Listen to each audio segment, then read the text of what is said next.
where do we see that humanity is able to achieve greatness before this episode? In other words, there's an assumption here that humanity was able to achieve, and now we have the sin which negates that.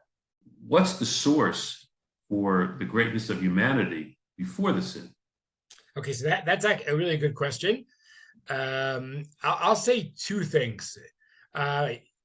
One, sometimes someone asks you for a source, and it's hard to come with a particular source but not because it's not true, but because it's kind of maybe an assumption running through a tradition. So that's one thing I would say here, that I think if one goes through Jewish tradition, both in Tanakh and Chazal, again, to use Christianity as a foil, right? There's a sense, even think about, I know, you've been given a choice, how Sefer Dvarim says that, right?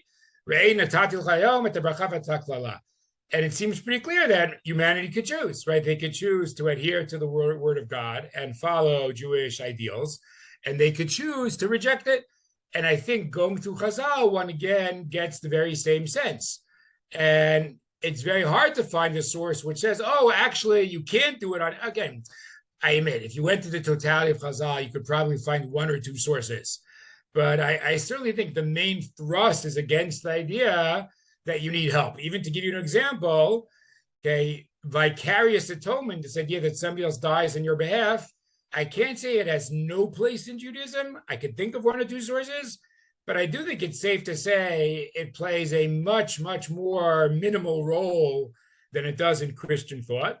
And even when it comes up, I don't think it comes up in the background of the sense that this is the only route to salvation. Like, since you are so negative a creature, well, you better have Jesus dying for you. So I think my first answer to your question would be, I think it's really just the assumption running through our tradition. Maybe Rabbi Hirsch doesn't really need to highlight a particular source.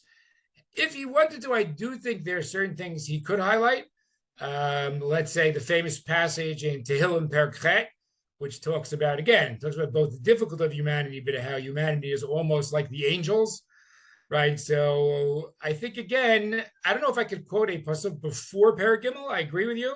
No, but you know what? Actually, maybe I'll even go further. Maybe we'll go back for a second. Maybe even, I'm glad you pushed me in this, okay? Because I didn't really think about this beforehand, but it's been very fruitful, so thank you. Maybe even in the creation story in Perek Aleph, maybe you have a sense of humanity as the pinnacle of creation. And obviously the term Tselem Elokim comes up there. And none of the other creatures in the created order seem to be Tselem Elokim.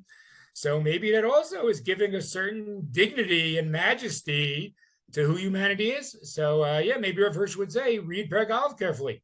Once we have Nas Adam B'Tselmenu, okay, that's who humanity is.